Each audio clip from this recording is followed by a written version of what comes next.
I'm talking, if you don't mind, just for data purposes. I just want to share my screen first.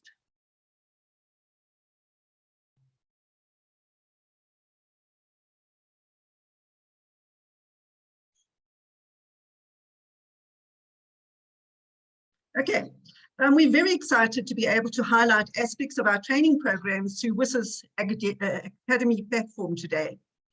As you know, the whole process of research has many components and steps, and each one is very important to ensure quality and successful research and publication in accredited publications.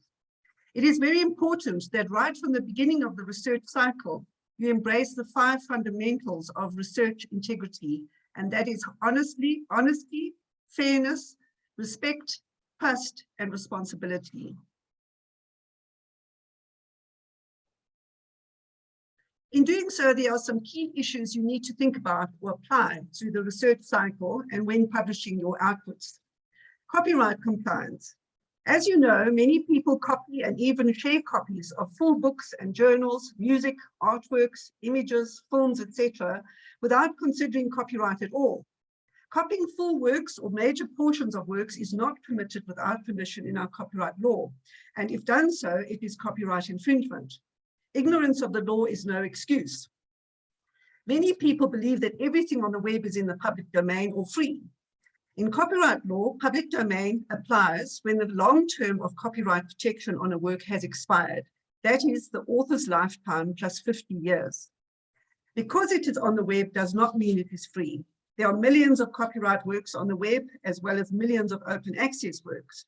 When using digital material, one always has to be copyright aware and compliant. Many students and researchers do not think about copyright at any stage of the research process. Then one day they arrive at the point of submitting their thesis or dissertation for examination, or manuscripts or papers for publication. Suddenly they realize they've not obtained the necessary copyright clearances and they cannot proceed without them. This usually results in mad panic and confusion as to where and how permission can be obtained urgently. It may just be an email to 1 or 2 publishers, but some postgrads or researchers include many images, graphs, forms, video clips, and other materials from various copyright works in their own works. Some include adaptations or translations, which can affect or change the context of the work and affect the moral rights of authors. Hence, permission is required.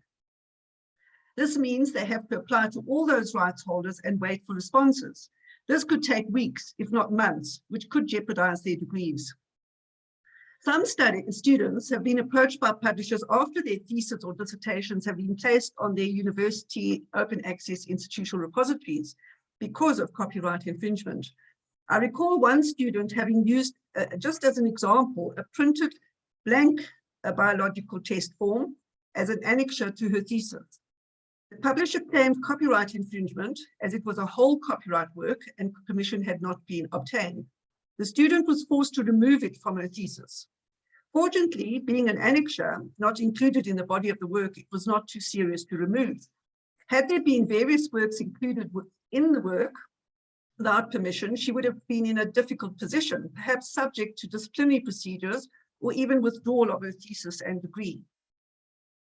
So what should be done to remedy the situation or avoid the situation in the future? One would need to find the correct contact details and write to each rights holder requesting urgent permission. It is best to ask for a response within 10 to 14 days if possible. Rights holders don't always respond quickly, some do not respond at all. This does not mean one can go ahead and use the material. Without prior written copyright permission, one may not use the works. If one has enough time, one can follow up and ensure to get permission, but what if time is too short? If one includes the works without permission, this would be copyright infringement and possibly plagiarism if one has failed to acknowledge the sources. Students and researchers must embrace research integrity and be honest in their writing. They must comply with the institutional codes of conduct and current copyright law, even though it is outdated. You may be aware that the Copyright Amendment Bill is currently before the National Council of Provinces after being approved by the National Assembly on the 1st of September 2022. We do hope the bill is passed in the not too distant future. as it has fair use provisions and many positive exceptions for education, academic activities, libraries, archives, museums, and galleries, and for people with disabilities. It also enables open access through deposits of manuscripts in institutional repositories and open licenses. Second, avoiding plagiarism. Do you know when and when not to cite other parties' works? Do you know that quoting too much from other works indicates that you have not done enough work yourself? You need to paraphrase as much as possible to ensure you understand and can talk with authority on the information you have written about. Do you know how to paraphrase and put information in your own words, but keep the same meaning as the original source? Do you know the difference between quoting, summarizing, and paraphrasing?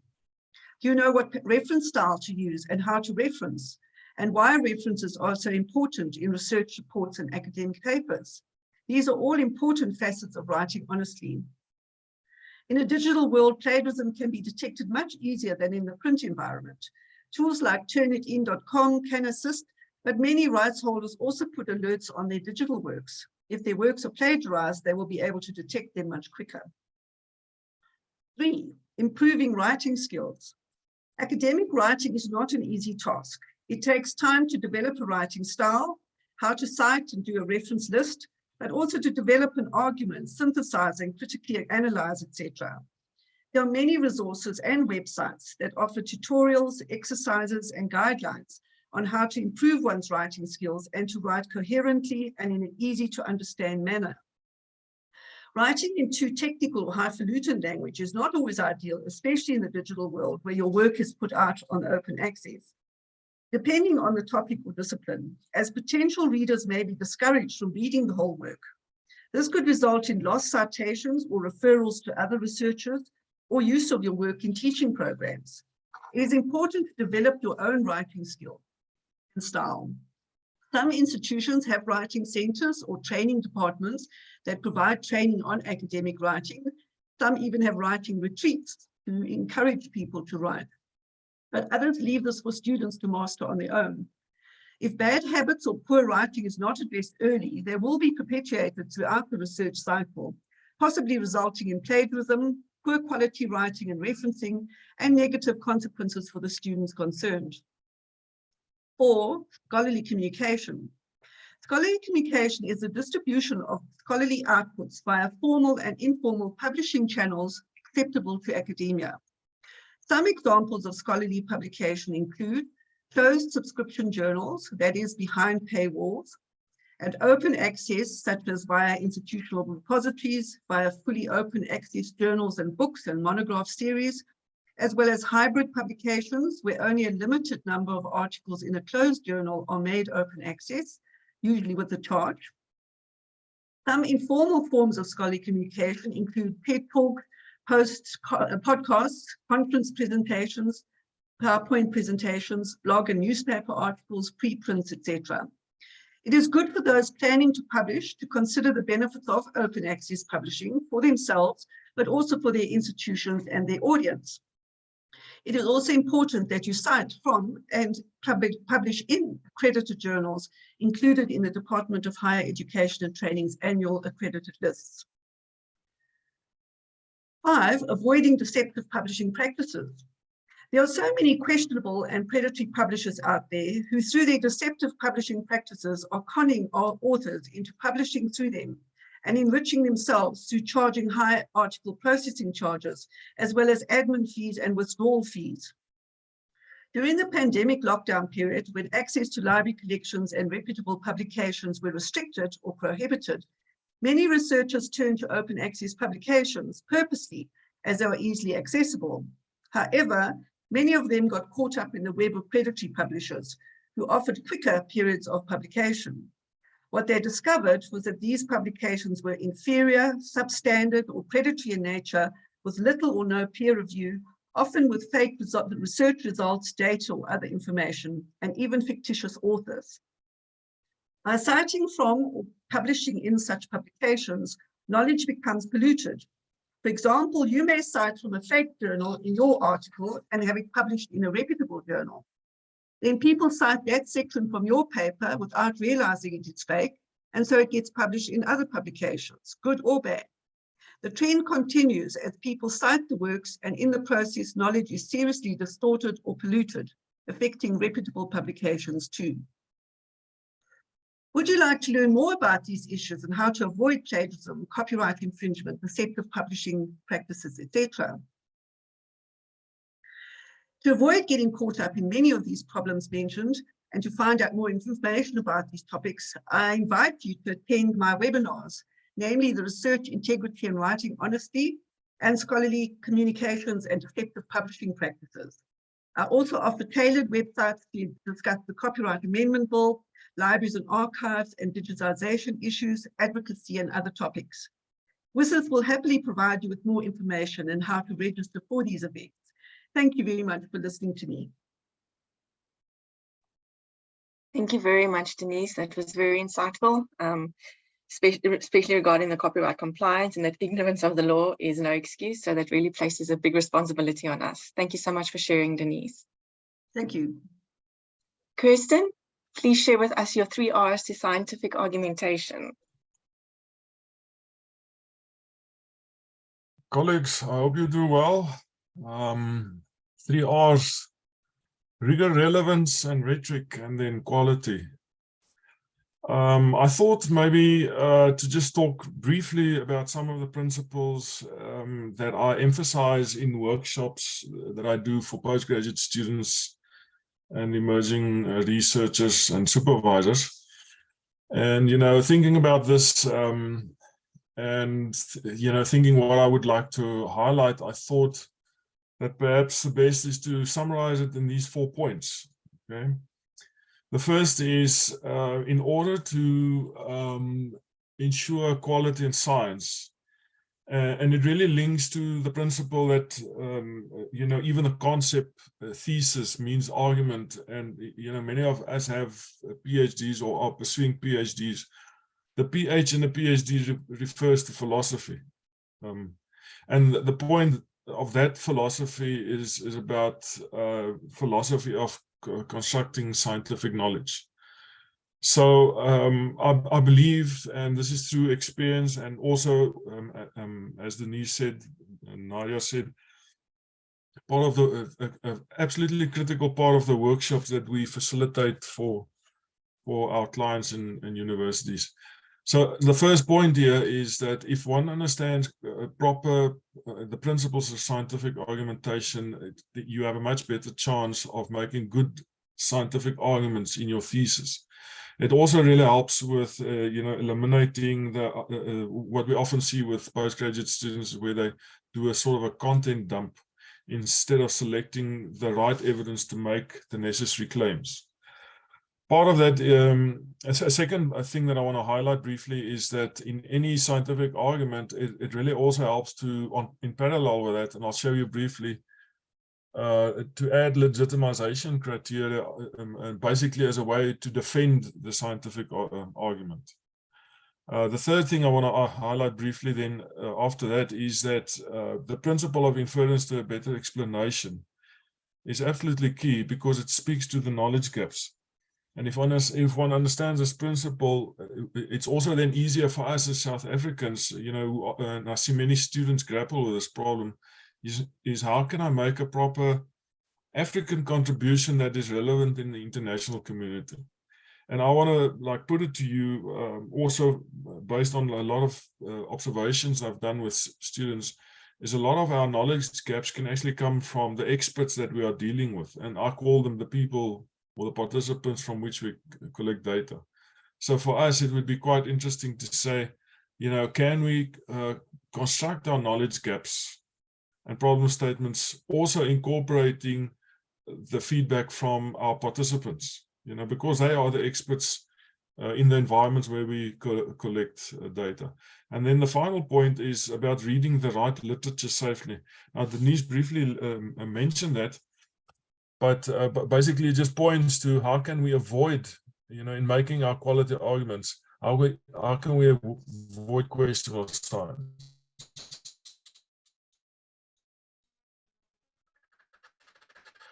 So in terms of the first principle, what I do in my workshop Kirsten? I'm not sure if it's me, but your sound is elements not of an good. argument. The sound's very bad. Yeah, the sound is And coming and going. basically, in any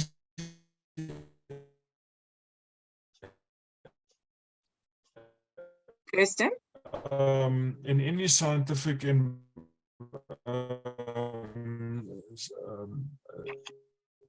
Sorry, Kirsten, we can't hear you. Sound's gone. situation, one needs to make scientific claims, but the scientific claims should be... Yes, Nadia. Can Sorry. you hear me? No, the audio is quite bad. Can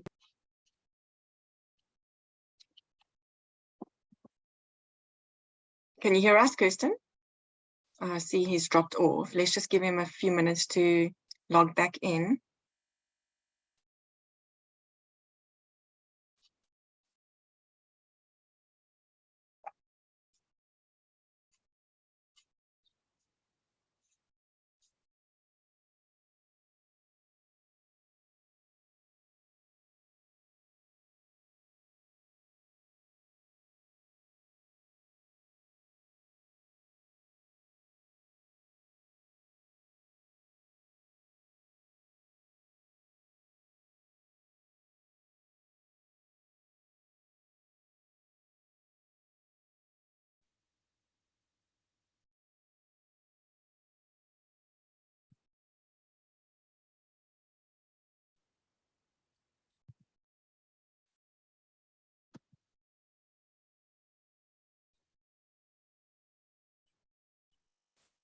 I see Kirsten is back on.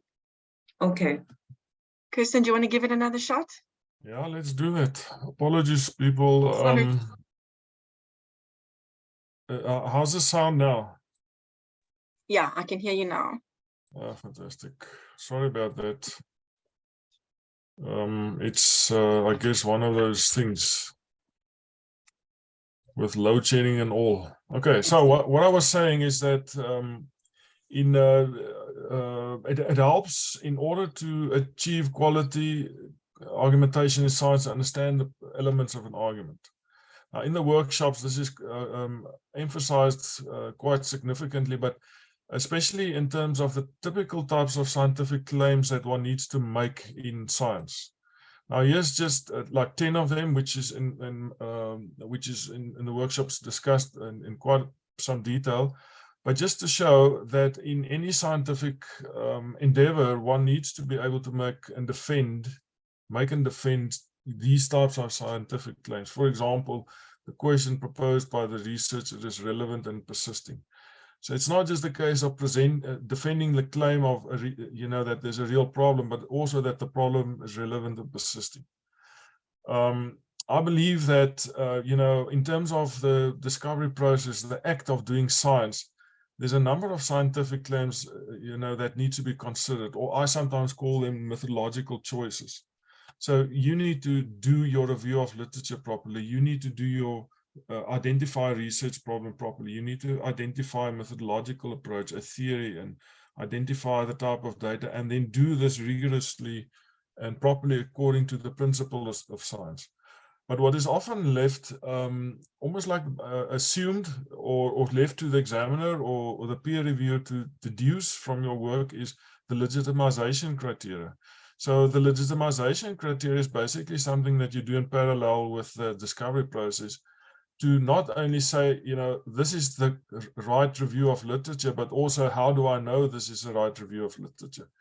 Or this is a research problem, but also how do I know this is the correct or the right research problem?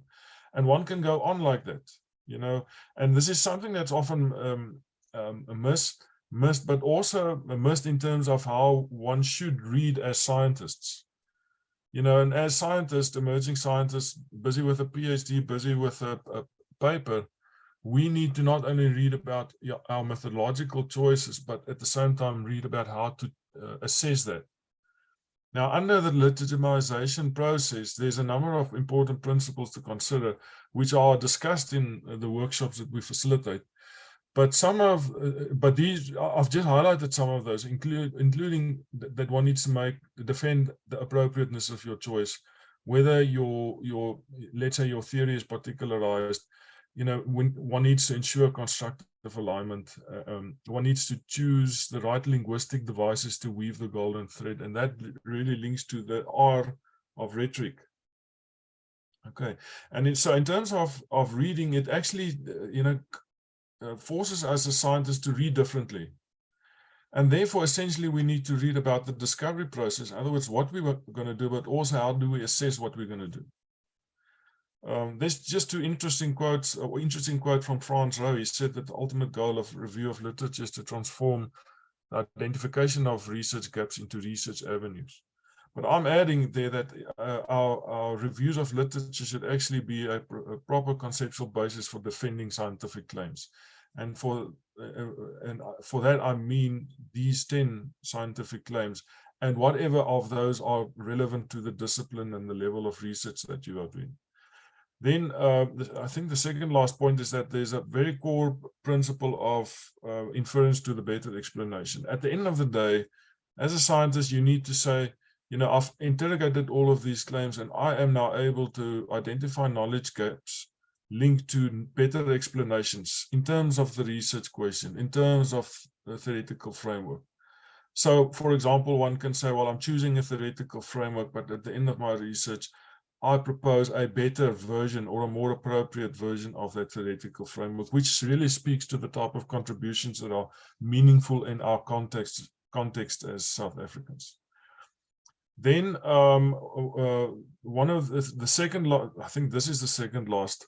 The second last is that in terms of writing, and Denise also briefly hinted to this, is if one understands the 4 phases of writing, and especially if our students understand that they won't take generative writing where they're busy, creating ideas and edit that and submit that as a paper or thesis. If they understand the principles of argumentation, which is something that really comes in at the drafting phase, where they craft a conversation or an argument or imagine a conversation with their readership, if they understand that principle and they understand the connection between generating ideas and crafting those ideas in an argument, they're going to be much more successful in persuading the readership, but at the same time crafting and shaping their own writing. Some of the phases of writing is often left out is the importance of the peer review process, because at some stage you need to take your writing out there, even publish from your thesis or from beforehand to test, or you maybe present at a conference to test your ideas early on so that you can get feedback from the experts. And then the final thing here is that the question of reading the right literature safely. Now, I want to acknowledge Wynand. I think he's in the meeting as well. We are busy working. He's actually busy working with a definition of citation pollution. And this is it. He says citation pollution is a result of citation behaviors where scholars knowingly or unknowingly, in a non-negatory manner, cite fraudulent, bad, or pseudoscientific scholarly materials as part of their scholarly creation and communication processes, and how these scholarly outputs infiltrate legitimate science creation, assessment, and dissemination. And basically, for us, it means that, in this entire quest of ours to write scientifically, we need to make sure that we also avoid the rubbish. And there's some examples of the typical questionable science that can feed into our research and that we need to avoid. And to avoid that, we need to depend on journalists and tools like Fidelio that can assist us with flagging and identifying this. And in terms of the argument, basically, if we don't eliminate possible questionable science, it could affect the entire basis of our scientific argumentation. For example, the information that we use to make our claims, the principles of testing, the authorized arguments, whether we can judge whether a move or argument is a safe move to make. So it's really important to be able to avoid that.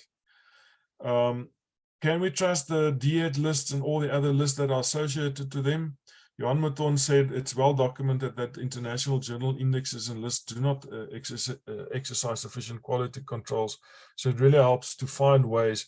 And I wouldn't want to propose for Dealer at this point as a consideration of a tool that actually brings in the best of all of these different journalists. So in summary, these are my 4 principles for quality scientific argumentation, which I also gave to you up in the beginning.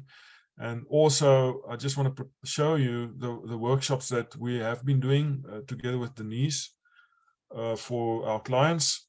The workshop, some of the workshops focus a lot on scientific knowledge production, which is basically a 10 workshop, 10 series of 10 workshops addressing the issues of quality scientific argumentation, but also the series that I do with Denise is on doing research with integrity. It's about 4 times 2-hour workshops, and then also paper writing workshops. And with that, colleagues, I thank you. Thank you so much, Kirstin. I will also be sending out a brochure or a flyer with more information on the workshops that you host together with Denise, so that the audience can also have a look through it at their own time. So I will send it after the session. Thank you, Kirstin.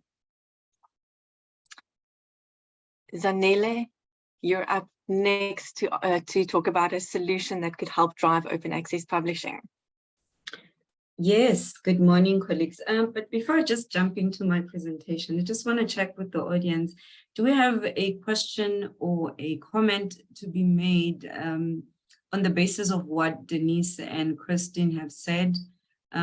Please feel free to just pop into the chat box. You can also send your questions to Nadia, and we'll be able to have a further discussion with you or clarify any point that required clarity on our end. Thank you again for availing yourself to attend this session. Okay, let me start. And thank you so much, Nadia, for hosting us. And thank you, colleagues, Kirstin and Denise, for your presentations as well. So I'm going to touch on some of the points which were raised by colleagues in terms of publishing and the ethics of publishing, specifically within the open access world, if I may put it as such. All right, so the solution I'm mostly going to be talking about or around, not necessarily a product demonstration, but more of a solution talking around open access publishing. And the assumption here is that we understand from all the angles of an academic context how publishing works, and specifically how open access publishing works. So I'm going to touch a little bit on some of those principles and also along the lines of how this solution aims to address some of the workflow within that environment. So the problem which we currently find ourselves in, I'm just going to expand my screen. The problem which we currently find ourselves in terms of publishing, as well as specifically open access publishing, is that within the institution, we've got fragmentation of stakeholders, and they're each acting on their own in their own little context. And then this obviously generates quite a lot of duplication. And an example of that would be that an author has to complete a form to request for either the library or the research department to fund whatever paper they are currently publishing.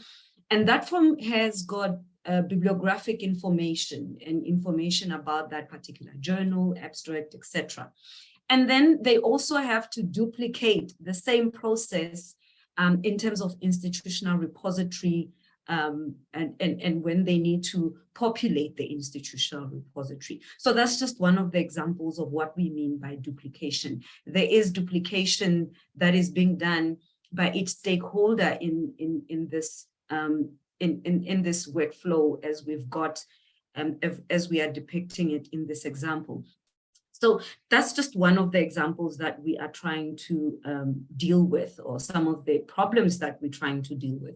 In terms of publishers, And this would also be applicable to authors, right? Authors tend, in more cases than not, you would submit your manuscript, you would get an email that says, okay, we have received your manuscript. But in terms of where in the process is that particular manuscript? Are they editing?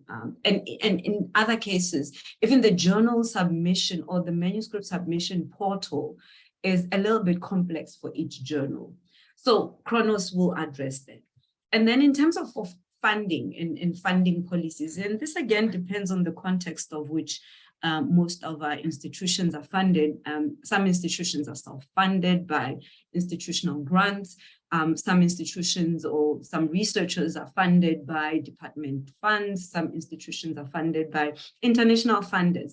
So these are typically funding grants that follow a particular policy or that have got certain compliance rules that one needs to be aligned with and adhered, that they need to adhere to. And some of these funding grants or grants policies are not always obviously known. And this also is applicable to the university, where a university has got an agreement with a specific publisher or funder that as long as you are funding or you are publishing with a specific funder or you are publishing with a specific publisher, the funder will give you a particular level of APC or article processing charges grant.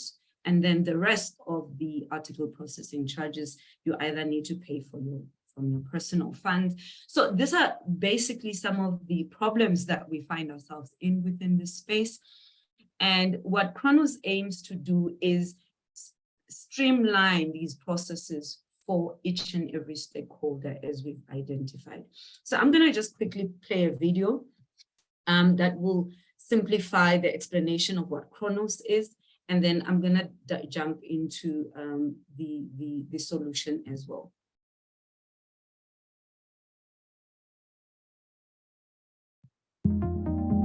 Work smarter with Kronos Hub, an online platform meeting the needs of all stakeholders in the research community. We guide authors through the manuscript submission process by making funding policies and institutional agreements transparent.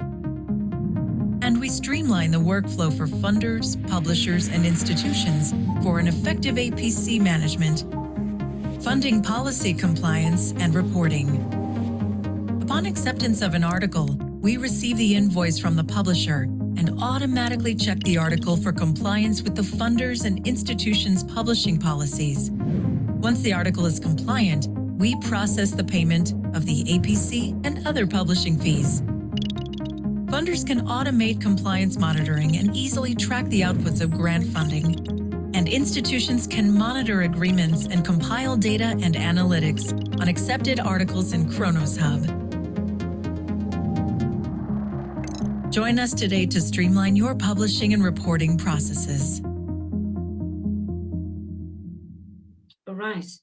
So that is essentially what the solution aims to address, making or streamlining the workflow for the entire research community. Right, moving on into the practicality of how a Kronos Hub workflow looks like. This is a scenario where we are following the workflow for a researcher or for an author. So the author will get into the platform. They will identify a journal of their choice or a potential journal they could publish in. And you will see when I go live that this will also present to them different licensing options and very different APC management charges that could potentially be charged or estimated APC charges. So when a researcher selects a journal, they're already presented with that information. And this is in a typical free portal. And once an institution actually subscribes to the solution, there's then other internal or institutional policies that a researcher is presented with at a glance. And I am going to show you this when I go live. And then they would go into the portal and submit into that particular manuscript to their publisher of their choice. Then upon submission, after the publisher has received then the platform will pay the publisher. So essentially the researcher, once they've done the submission, they just relax and wait for an email prompt to come through, and the institution will then pay the publisher. And then that will also mean that the data which is needed for either research management systems, either for, in our context, as in South African institution, for NRF reporting, or information that is needed, metadata that is needed for institutional repository, are then fed onto those systems. That can be done via APIs and many other sophisticated methodologies that can be employed to ensure that there is no duplication and manual processing being done. And then thereafter, and this is already, the checks and balances have already been done to make sure that the institution is compliant. And if the institution, for example, doesn't pay for that particular article to the publisher because that publisher is not open access, then the author will be given that feedback to indicate that we will not pay for this one, we will only pay X amount. So this is essentially some of the workflow. But in order for us to get a clear understanding of in what process is which workflow kicks, or in what process does what workflow kick into the entire process. So in this case, this is an example of pre-submission. So you can see this is the author journey, and this is in a blue color just inside. And then this is pre-submission, this is post-acceptance, and this is the workflow that happens post-publication as well. So the author, again, will get into the journal, they will submit their particular manuscript, then it will be taken to peer reviewing, and they will get an email that indicates whether they've been accepted or not. And then thereafter, so the step one is, this is what the author does, and then the data integration and invoice generation takes place. And then thereafter, we will then do eligibility checks. And eligibility checks have to do with either internal institutional policies and funding policies. And then thereafter, within the institution, if there is a mitigated process where either the research department or the library needs to mitigate the process and grant approvals, then we will make that available for you, where the approvals will take place. And then thereafter, invoice payments will be done, and publication then happens. That particular journal manuscript is published. And then the reporting part of it, where this involves now populating those reports that I talked about earlier, that then happens in the background as well. And then thereafter, we also have reports or analytics, which the institution can get into to be able to identify how much does the institution actually pay for APCs. One of the examples of those type of reports is you could even go deeper into identifying which publisher is the institution paying the most APC funds with.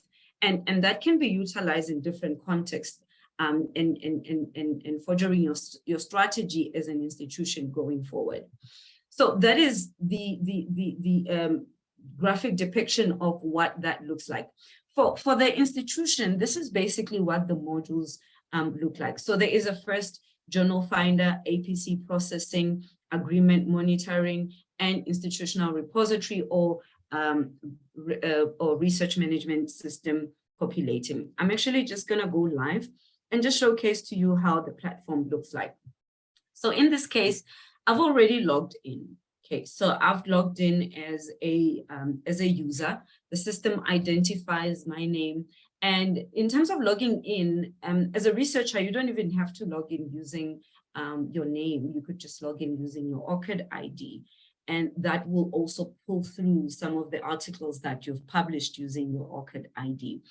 So if I've got grants that I have been allocated by my institution, I could go ahead and upload those grants. And this is the free portal, ladies and gents. This is chronoshub.io. And this is available I will share the URL later on. So you can find this via the journal finder .chronoshub.io. So I could upload my grants. And if I don't want to do that, I just want to see which journals I could publish in. I would then go to the portal, and you could literally do this right now. You've got access to be able to use this platform.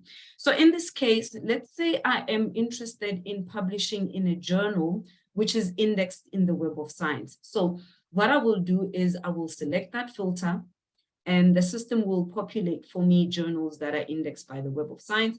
If I haven't selected a funder, the system won't indicate whether that particular journal is applicable or is compliant with the specific funder or not.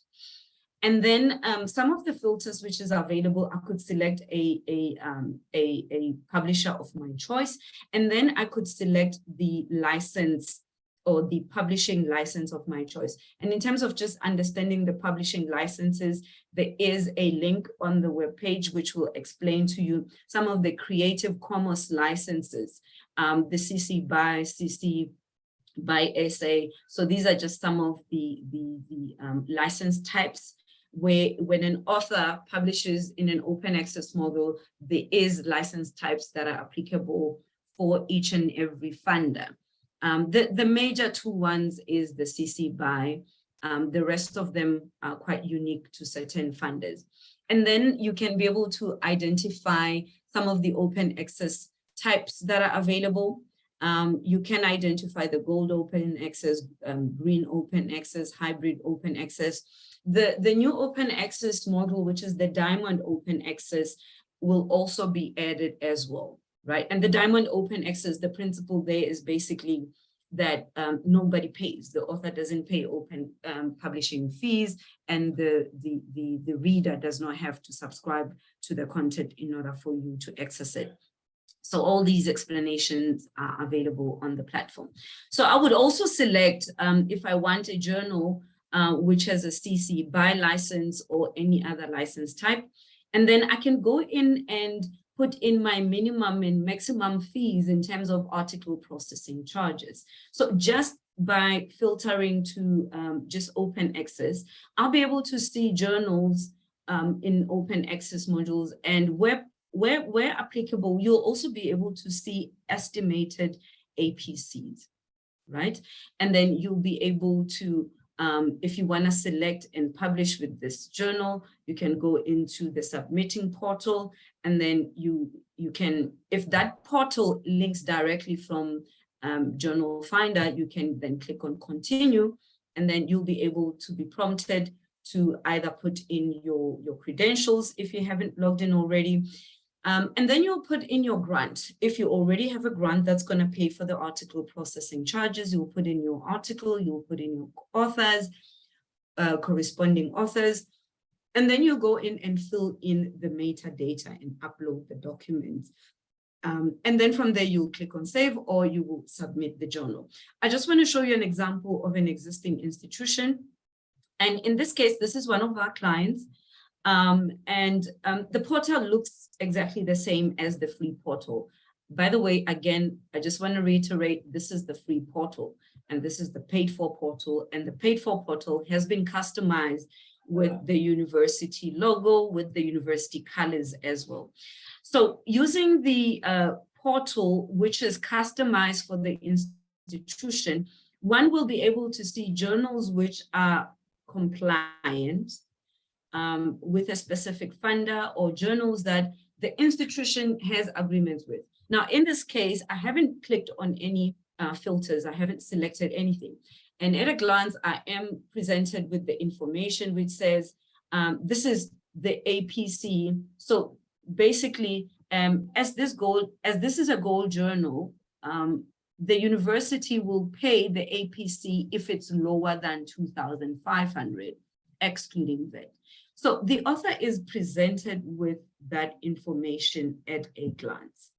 And this really helps the author focus on the research itself and not entirely the publication process, by limiting or by streamlining the workflow which the author has to engage with when they try to publish their manuscript. And then I'll be able to see that this journal is indexed in Directory of Open Access Journals. So if I want to go ahead and submit my manuscript, I will then go ahead and click on that. And I'm not a registered user for this institution, so I would need to log in, etc., etc. So in this case, this would be a scenario where I'm going directly to the journal submission portal, but I need to log in. So, but at a glance, ladies and gents, this gives you an overview of what this portal will be able to do for the institution. Now, if I've got a journal of my choice that I want to search, I could still do that, type in a journal, and then you'll be able to see if that journal is compliant or not. Now, I'm going to go back to my presentation and just share with you some of the reports and how the reporting screenshots would look like. I've got one here. So this is the APC portal, or this is the approval, the dashboard, where once the author has submitted their manuscript according to what I showcased in the previous portals, then the administrator within the institution, whether the administrator be from the research department or the library, they can go in and see what is the other metadata missing. So if the author hadn't provided a DOI or a URL or an open access status, we could either complete at this point if this information is easily available, or we could drop an email to the researcher and say, hey, could you please submit the following metadata? And thereafter, we would click on the approval, and the approval will initiate a payment, which is then sent to the publisher. And in terms of how the reporting would look like, I just want to showcase just an example. And so if I went into the reporting portal, I'll be able to see the number of publications that have gone through our portal as an institution. I'll be able to see my authors and the number of grants which we've uploaded, and the total amount which has been paid by the institution for APC. Now, I'll be able to also delve into a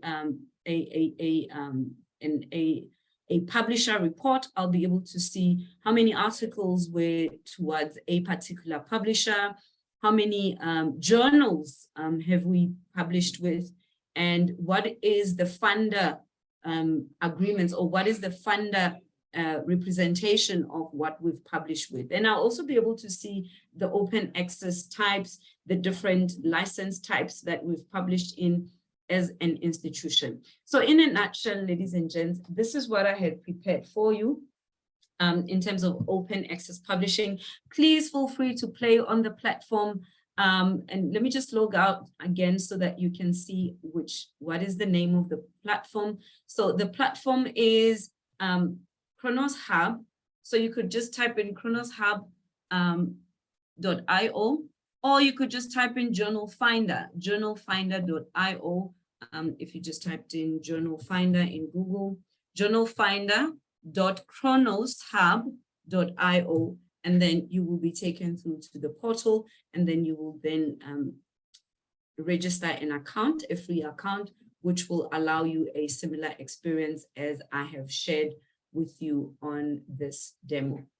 Thank you so much, ladies and gents. Hope you will have a good day further. I will hand over to Nadia. Thanks. Thanks so much, Danele, for sharing more about Kronos Hub, a really useful APC and open access management solution. Thank you. I see we have a question directed to Denise. So when using an image and cite it correctly, is it still necessary to get permission from the creator of that image? Denise? Hi, it depends on how many images you're using. If you term under fair dealing in our current law, if you use one image, you could possibly just, cite it properly. And I would always advise in brackets afterwards, you should say that it's copied in terms of Section 12 of the Copyright Act, or in terms of fair dealing of the Copyright Act, so that people know that it is genuine.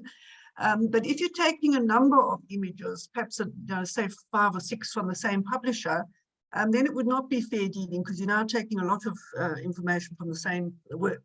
then you would need to get permission.